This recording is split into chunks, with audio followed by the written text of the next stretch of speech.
L'association pour la sauvegarde du Léman a été effectivement créée il y a 40 ans alors que le lac allait assez mal. Il y avait des problèmes liés au phosphate, à l'apport massif de phosphate, d'une part de l'agriculture, d'autre part des eaux domestiques. Et des scientifiques, connaissant le problème, se sont dit il y a une solution à mettre en place. Ils ont créé cette association et ils ont été notamment taper le poing à Berne pour dire maintenant il faut agir. Interdire notamment les phosphates dans les produits lessifs en 1987, inciter les agriculteurs à utiliser moins de phosphates, et puis améliorer l'assainissement du système des eaux usées pour limiter l'apport de phosphate donc, dans le lac qui provoquait un problème d'eutrophisation, une espèce d'asphyxie du lac. Au niveau des actions, on agit autant sur le terrain, on organise des nettoyages, on va également lutter contre des plantes invasives, la renouée du Japon principalement, renouée asiatique généralement, pour essayer de favoriser la biodiversité dans notre région. On agit également en faisant beaucoup de sensibilisation au travers des réseaux sociaux, au travers de notre trimestriel, mais également lors d'interventions dans les écoles qu'on fait sur tout le bassin lémanique, des plus petits, 4 ans, 5 ans, jusqu'aux plus âgés, jusqu'à 25 ans, où on va essayer de leur faire prendre conscience de l'importance de notre région, de préserver cette biodiversité, l'eau de manière générale, cette ressource vitale.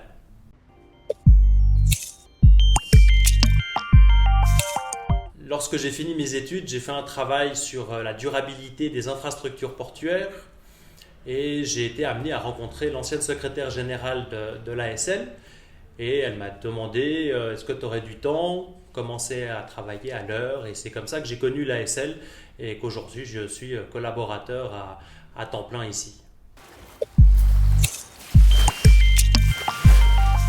Comme souvent dans le milieu associatif, donner un titre est parfois compliqué parce qu'on fait en fait plein de choses. J'interviens autant dans les écoles, on va faire des baptêmes de plongée l'été, je réponds à des interviews, on gère des sites internet, on fait de la communication.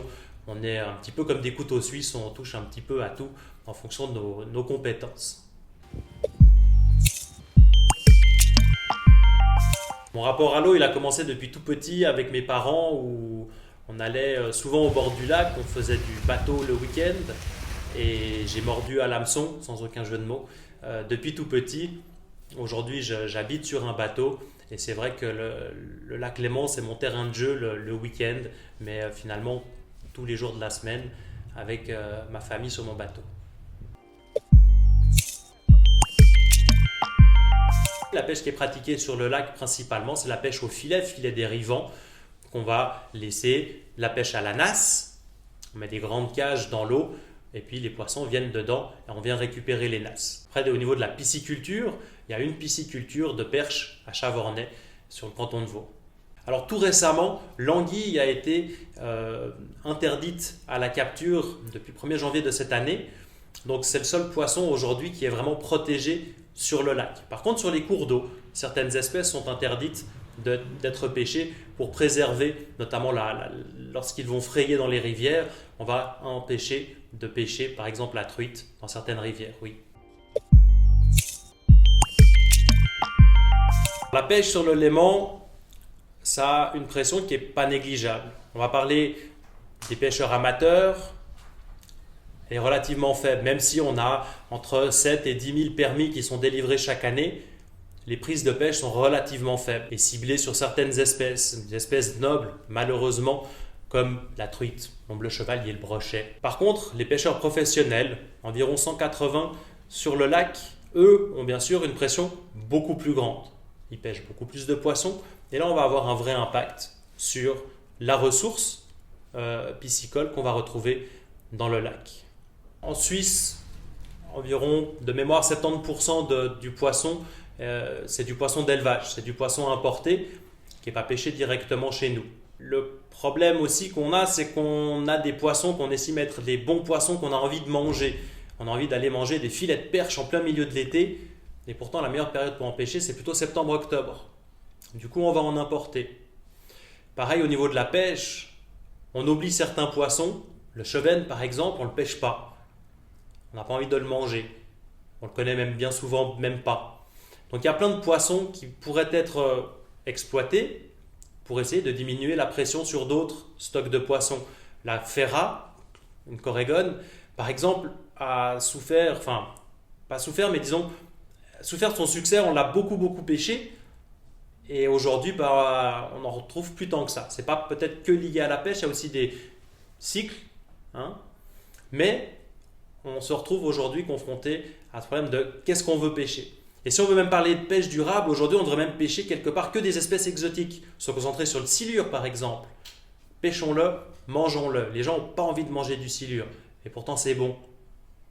Les écrevisses, la corbicula, un petit mollusque, pour essayer justement de diminuer ces stocks d'espèces exotiques invasives qui viennent prendre la place des espèces indigènes. Alors, la problématique des micropolluants est relativement peu connue, notamment au niveau de l'impact que ça pourrait avoir sur la santé humaine. Est-ce qu'il y a des micropolluants dans les poissons? Je pense qu'on peut dire oui. Est-ce que ces micropolluants se retrouvent dans les chairs qu'on va manger? On n'en est pas totalement sûr. En tout cas, j'en ai pas la certitude. Je ne connais pas toutes les études. Mais c'est des sujets qui sont relativement mal connus. Tout comme par exemple au niveau des microplastiques, on en parle beaucoup. La problématique avec les micropolluants est assez proche. On a de la peine à savoir réellement quel est l'impact sur la santé humaine quand on consomme du poisson. On peut aller chercher du poisson directement auprès du pêcheur à la pêcherie. Des fois, on les retrouve aussi souvent sur les marchés locaux.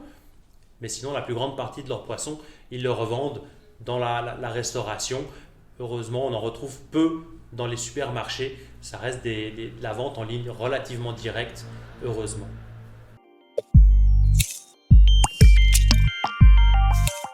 Alors oui, bien sûr, je vais nager tous les matins. Non, pas du tout. J'ai un peu de peine avec l'eau froide en plus. Est-ce que l'ASL est aux eaux vives? Est-ce que c'est une coïncidence? Elle aurait même pu être à la rue du Lac, ça aurait été encore mieux, n'est-ce pas? Mais non, c'est une simple coïncidence d'avoir trouvé des beaux locaux. Ici, on a cette chance-là, effectivement, d'être pas trop loin du lac.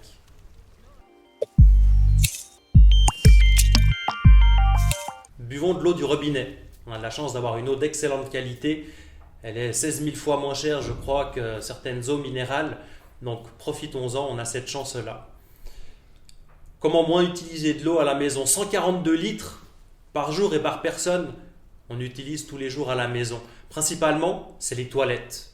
Plus de 40 litres par jour. Et c'est là où c'est tellement facile d'essayer d'en utiliser moins, juste en utilisant la petite chasse d'eau quand on a une, ou en arrêtant la chasse. Quand les toilettes sont propres, on en est tous capables de le constater. Mais aussi, tout bêtement, en prenant des douches courtes et efficaces, en essayant de remplir son bain quand on a envie d'en prendre, parce que c'est cool de prendre un bain, mais de remplir la baignoire à moitié au lieu de la faire presque déborder. On peut aussi, on le dit souvent, couper l'eau lorsqu'on va se laver les mains, lorsqu'on va se brosser les dents. C'est des petits gestes du quotidien qui doivent être ancrés en nous, même si on ne va pas économiser beaucoup d'eau, mais c'est plus, ça doit nous choquer en fait de voir de l'eau couler inutilement et d'avoir ce réflexe effectivement de couper l'eau quand ce n'est pas nécessaire. Moi j'adore aller pêcher des bonnes petites écrevisses et ensuite faire une bonne petite bise qui va avec, manger ça avec des bonnes pâtes tout simplement, c'est juste un régal.